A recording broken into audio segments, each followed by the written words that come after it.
আসসালামু আলাইকুম। MKA math point থেকে সকল ভিউয়ার্স এবং সুপ্রিয় শিক্ষার্থীদের স্বাগতম। তো আশা করি ভালো আছেন সবাই। এই করোনাকালীন সময়ে কলেজে যাওয়া আমাদের সবার জন্যই কি বন্ধ। তো আমরা চেষ্টা করব এই MKA ম্যাথ পয়েন্ট প্ল্যাটফর্ম থেকে, অনলাইন প্ল্যাটফর্ম থেকে যতটুকু সম্ভব সুপ্রিয় শিক্ষার্থীদের জন্য অধ্যায়ভিত্তিক সলিউশনগুলা, বেসিক আলোচনাগুলো করার চেষ্টা করব।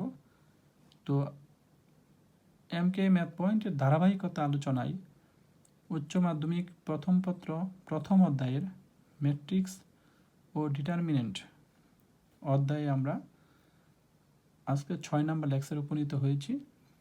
তো আজকে আমাদের মেইন টপিকস বিপরীত ম্যাট্রিক্স, অনুরাশি ও সহগুণক নিয়ে আমরা আলোচনা করব। এই ভিডিওতে সবাই লক্ষ্য করে দেখেন এবং বেশি বেশি সাবস্ক্রাইব করেন। তো সুপ্রিয় শিক্ষার্থীরা লক্ষ্য করেন যে আজকে আমরা বিপরীত ম্যাট্রিক্স নিয়ে আলোচনা করব। কি নিয়ে? বিপরীত ম্যাট্রিক্সের বেসিক নিয়ে আলোচনা করব।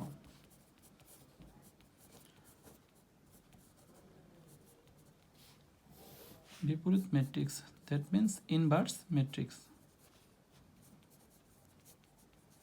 সুপ্রিয় শিক্ষার্থীরা বিপরীত ম্যাট্রিক্সটা কি আমরা একটু জানার চেষ্টা করব। প্রত্যেকটা পরীক্ষায় ম্যাক্সিমাম সময় দেখা যাচ্ছে যে বিপরীত ম্যাট্রিক্স থেকে একটি প্রশ্ন চলে আসে। তো অত্যন্ত গুরুত্বপূর্ণ একটা টপিকস। তো আর কথা নয়, বিপরীত ম্যাট্রিক্স বিষয়টা কি? বিপরীত ম্যাট্রিক্স বা ইনভার্স ম্যাট্রিক্স হলো যে যা দিয়ে অপারেট করলে কোনো অপারেশনের অবেদক পাওয়া যায়। ইতিপূর্বে ক্লাসে আমরা অবেদক সম্পর্কে আলোচনা করেছি লেকচার 5-এ। তাহলে এখন এই অবেদকের সাহায্যে আমরা ডেফিনেশনটা আলোকপাত করার চেষ্টা করব। বিপরীত ম্যাট্রিক্সটা হলো যে যা দিয়ে অপারেট করলে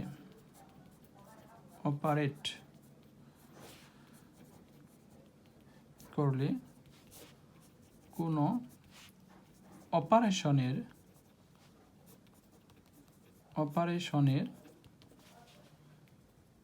অবেদক বা আইডেন্টিটি পাওয়া যায়। অবেদক বা আইডেন্টিটি পাওয়া যায় তাকে ওই অপারেশনের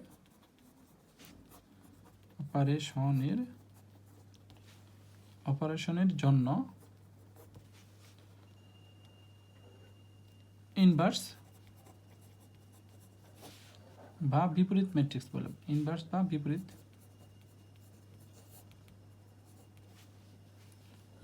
বিপরীত বলে। লক্ষ্য করেন যে যা দিয়ে অপারেট করলে কোনো অপারেশনের অবেদক পাওয়া যায় তাকে ওই অপারেশনের জন্য ইনভার্স বলা হয়।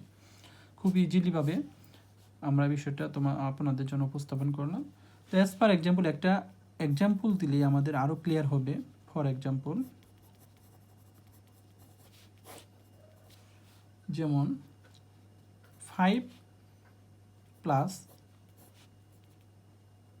আনসার কি 0, অর্থাৎ আমরা 5-এর সাথে এমন একটা কিছু অ্যাড করব যেন আমরা যুগের জন্য আমরা অবেদক পাই। তা আমরা জানি যুগের জন্য অবেদক কি 0 হলো, যুগ অপারেশনের অবেদক হলো 0। তো আমরা এখানে এমন কিছু অ্যাড করব যাতে যেন আমরা উত্তরটা 0 পাবো। তাহলে অবশ্যই -5 অ্যাড করতে হবে।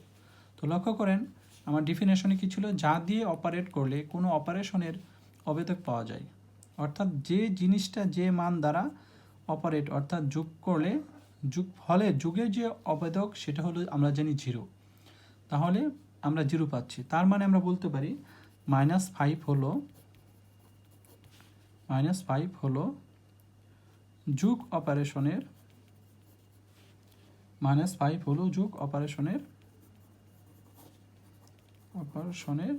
ইনভার্স, তাই না? যুগ অপারেশনের ইনভার্স। একইভাবে যদি আমরা গুণের জন্য লক্ষ্য করি, আমরা জানি গুণের অবেদক হলো 1, গুণ অপারেশনের অবেদক হলো 1। সেক্ষেত্রে আমরা এমন কিছু গুণ করব যেন আমরা 1 পাচ্ছি, দ্যাট মিন্স গুণের অবেদক 1 পাই। তো অবভিয়াসলি এখানে আমরা 1/5 গুণ করতে হবে। তাহলে কি হবে, 1/5 হলো গুণ অপারেশনের অবেদক, ইনভার্স, গুণ অপারেশনের ইনভার্স। তো আশা করি সুপ্রিয় শিক্ষার্থী এবং ভিউয়ার্স, আমরা সবাই বুঝতে পারছেন যে ইনভার্স বিষয়টা কি। তো এরপরে আমরা চেষ্টা করব অনুরাশিটা কি, অনেক গুরুত্বপূর্ণ একটা টপিকস, অনুরাশি এবং সহগুণক। তো আমরা নির্ণয় ক্লাসে এই নিয়ে আরও আলোচনা হবে। তো এখন আমরা অনুরাশিটা কি একটু জানার চেষ্টা করব। তো অনুরাশি, অনুরাশি বা মাইনর, ইংলিশে আমরা এটা বলি কি মাইনর। তো আপনারা অবশ্যই নির্ণায়ক সম্পর্কে স্পষ্ট ধারণা আছে যে অ্যাজ পার এক্সাম্পল আমরা একটা যদি নির্ণায়ক চিন্তা করি, যেমন 2 4 6 1 2 3 5 6 7, এটা যদি আমরা একটা নির্ণায়ক হিসেবে চিন্তা করি, তো লক্ষ্য করেন যে অনুরাশিটা কি। অনুরাশি হলো, সবাই লিখে নেন, যে নির্ণায়কের কোনো একটি ভুক্তি। আমরা জানি নির্ণায়কের যে ম্যাট্রিক্সের যে প্রত্যেকটা উপাদান, এগুলোকে আমরা কি বলি, এসব উপাদানগুলোকে আমরা এন্ট্রি বা ভুক্তি বলে থাকি। তো ম্যাট্রিক্সের উপাদানগুলোকে যদি আমরা ম্যাট্রিক্স চিহ্নটা যদি আমরা না দিয়ে সরাসরি দুপাশে দুইটা ধারি টানি অর্থাৎ লম্ব রেখা টানি, তাহলে আমাদের ম্যাট্রিক্সটা কি হয়ে যাবে, নির্ণায়কে রূপান্তরিত হয়ে যাবে। তো লক্ষ্য করেন যে অনুরাশিটা কি বা মাইনর কি, যে নির্ণায়কের কোনো একটি ভুক্তি যে সারি ও যে কলামে অবস্থিত।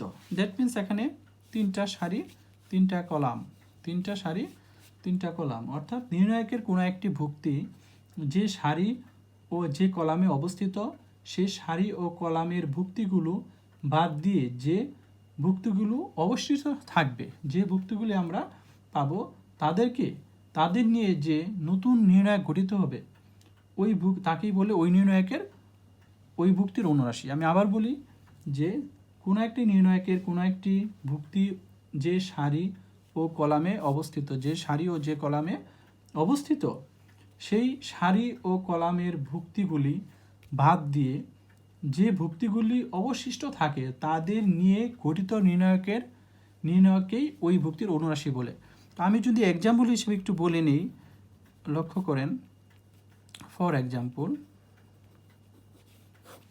তো আমরা কি জানি, এখানে প্রত্যেকটা টপিক্সের ক্ষেত্রে এখানে আমরা এখানে 3টা সারি 3টা কলাম আছে। এখন যদি আমি লক্ষ্য করি যে কোন এই নির্ণায়কের, দ্যাট মিন্স আমি যদি টোকে কাউন্ট করি, অর্থাৎ আমরা জানি এখানে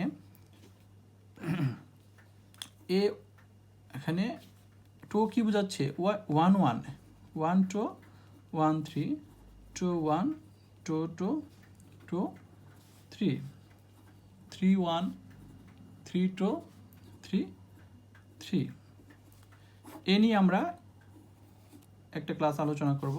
তো লক্ষ্য করেন এই নির্ণায়কের এখানে প্রথম সারির প্রথম কলামের প্রথম উপাদানগত টো। এখন যদি আমি এই নির্ণায়কের অনুরাশি, অর্থাৎ এখানে 1 নাম্বার সারি 1 নাম্বার কলামের উপাদান হলো 1, 1 নাম্বার সারি 1 নাম্বার কলামের উপাদান কি 1, আমি যদি একে বিস্তার করি, দ্যাট মিন্স আমি যদি একে বিস্তার করে দেই, আমরা জানি বিস্তার মানে কি, যাকে বিস্তার করব সে সারি চলে যাবে, কলাম চলে যাবে, তাহলে সারি চলে যাবে, কলাম চলে যাবে। তাহলে আমি যদি এখানে A11 কি পাচ্ছি, A11 যদি আমি চিন্তা করি, পাচ্ছি সারি চলে যাবে, কলাম চলে যাবে, তাহলে আমি পাচ্ছি 2 3 6 7। একে যদি আমি তাহলে 6 7, তাহলে A1 যদি আমি যদি এ চিন্তা করি, অর্থাৎ প্রথম সারির প্রথম কলামের উপাদানকে যদি আমি বিস্তার করি, ঠিক সারি চলে যাবে, কলাম চলে যাবে, তাহলে আমি কি পাচ্ছি, এই যে এখানে যে আমরা নতুন যে নির্ণায়ক পেয়েছি 2 3 6 7, এটাই হলো অনুরাশি। তো এখন যদি আমি একে বিস্তার করি, তাহলে কি হবে, 14 মাইনাস 18, দ্যাট মিন্স -4, অর্থাৎ একে যদি আমি বিস্তার করে পাচ্ছি কি, যে মানটা পাইলাম এই মানটাই হলো আমার ওই নির্ণায়কের মাইনর বা অনুরাশি।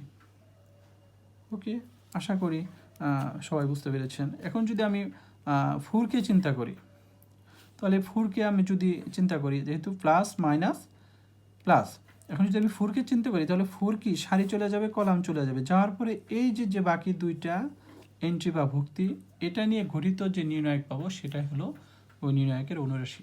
তা আশা করি সুপ্রিয় ভিউয়ার্স, নির্ণায়কের অনুরাশি সম্পর্কে সবার স্পষ্ট একটা ধারণা হয়েছে। তো লক্ষ্য করেন, আমি যদি এখন সহগুণকগুলা কি, সহগুণক বিষয়টা কি, সহগুণক দ্যাট মিনস ইংলিশে বলে কোফ্যাক্টর। আমাদের ইনভার্স ম্যাট্রিক্সের ম্যাথ করার সময় এই বিষয়গুলো স্পষ্ট ধারণা থাকতে হবে, তা না হলে আমরা ইনভার্স ম্যাট্রিক্স ম্যাথ সলিউশন করার সময় ভুল হয়ে যাবে। তো এখন আমার নির্ণায়কের সহগুণক বিষয়টা কি, যে নির্ণায়কের কোনো একটি ভুক্তির অনুরাশির সামনে, এই যে অনুরাশি অবশ্যই আমরা এখন বুঝতে পেরেছি যে কোনো নির্ণায়কের একটি ভুক্তির অনুরাশির সামনে যথাযথ চিহ্ন বসালে তাকে ওই ভুক্তির সহগুণক বলা হয়। আমি আবার বলি, সবাই লিখে নেন, যে কোনো নির্ণায়কের একটি ভুক্তির অনুরাশির সামনে যথাযথ চিহ্ন বসালে তাকে ওই ভুক্তির সহগুণক বা কোফ্যাক্টর বলা হয়। অ্যাজ পার এক্সাম্পল হিসেবে আমরা চিন্তা করতে পারি, লক্ষ্য করেন, এই যে আমার নির্ণায়কটা ছিল 2 4 6 1 2 3 5 6 7। এখন যদি আমি লক্ষ্য করি, আমি যদি এখানে আমরা টোকে যদি আমরা বিস্তার করি, আমরা টো মানে কি, প্রথম সারির প্রথম কলামের প্রথম উপাদান, অর্থাৎ 1 নম্বর সারির 1 নম্বর কলামের উপাদান হলো টো। লক্ষ্য করেন, এই যে মানগুলা, এটার সামনে যথাযোগ্য চিহ্ন রয়েছে, plus minus plus minus plus minus plus minus plus, অর্থাৎ এই টার্মটা আপনার মুখস্থ রাখতে হবে, প্লাস দিয়ে শুরু প্লাস দিয়ে শেষ, অর্থাৎ এখানে কিছু যথাযোগ্য চিহ্ন রয়েছে, এখানে plus minus plus minus plus minus plus minus plus, এখানে যদিও দেখা যাচ্ছে না, এগুলো লুকায়িত আছে। আমাদের চিন্তা করতে হবে, প্রথম সারির প্রথম উপাদানটা সামনে যথাযোগ্য চিহ্ন প্লাস, দ্বিতীয় উপাদানটা মাইনাস, তৃতীয় উপাদানটা প্লাস, একইভাবে সবগুলা। এই যে যথাযোগ্য চিহ্ন আমরা যখন একে বিস্তার করব, এখন যদি আমি বিস্তার করি, টোকে যদি বিস্তার করি, তাহলে টোর সামনে কি চিহ্ন আছে, মাইনাস চিহ্ন, কিন্তু আমি টোর সামনে আছে আমার প্লাস চিহ্ন। আমি টোকে যদি বিস্তার করতে চাই, সেম আগের নিয়মেই মান বসবে না, শুধুমাত্র যথাযোগ্য চিহ্নগুলো এখানে আমার কাউন্ট হবে। দ্যাট মিনস আমি যদি টোকে বিস্তার করতে চাই, তাহলে শুধু প্লাস চিহ্ন, এখানে প্লাস চিহ্ন দেওয়ার প্রয়োজন নেই। তাহলে আমি কি চলে যাবে, টো বরাবর সারি চলে যাবে, টো বরাবর কলাম চলে যাবে, কি থাকবে 2 3 6 7। এখন যদি আমি মানগুলা কি হলো 14 মাইনাস 18, দ্যাট মিনস -4। তো সুপ্রিয় শিক্ষার্থীরা, অর্থাৎ আমার এই উপাদানকে, যদি এটা একটা এ ম্যাট্রিক্স হতো, এই উপাদানকে আমি কি লিখতে পারতাম, A11, আমার কি হলো এখানে -4, A11 মানে -4, অর্থাৎ নির্ণায়কের যথাযোগ্য চিহ্নগুলা নিয়ে তারপর বিস্তার করতে হবে। অ্যাজ পার এক্সাম্পল, এখন যদি আমি -4 নেই, অর্থাৎ আমি যদি এখানে 4কে বিস্তার করি, তাহলে আমার কি হবে, লক্ষ্য করেন, আমি যদি 4কে বিস্তার করি, দ্যাট মিনস 4-এর আগে আমার চিহ্ন কি, -4, প্রথম সারির প্রথম কলামের প্রথম সারির দ্বিতীয় কলামের উপাদানটা, তাহলে আমি লিখতে পারবো A12, দ্যাট মিনস সামনে মাইনাস চিহ্ন। আমি যদি 4কে বিস্তার করি, সারি চলে যাবে, কলাম চলে যাবে, থাকবে কি 1 3 5 7, 1 3 5 7। এখন আমরা বিস্তার করে দেব, 7 - 15, সামনে মাইনাস চিহ্ন রয়েছে, আমার হয়ে যাবে 8 +8, অর্থাৎ প্রথম সারির দ্বিতীয় কলামের উপাদানের আমরা যদি সহগুণক বের করতে চাই, তাহলে আমার কি হবে, 8 হবে। তো আশা করি সহগুণক সম্পর্কে সবার স্পষ্ট একটা ধারণা হয়েছে। তো এমকে ম্যাথ পয়েন্ট থেকে আজকে এই পর্যন্তই। পরবর্তী ভিডিও দেখার জন্য স্বাগতম। ভালো থাকবেন, সুস্থ থাকবেন, আল্লাহ হাফেজ।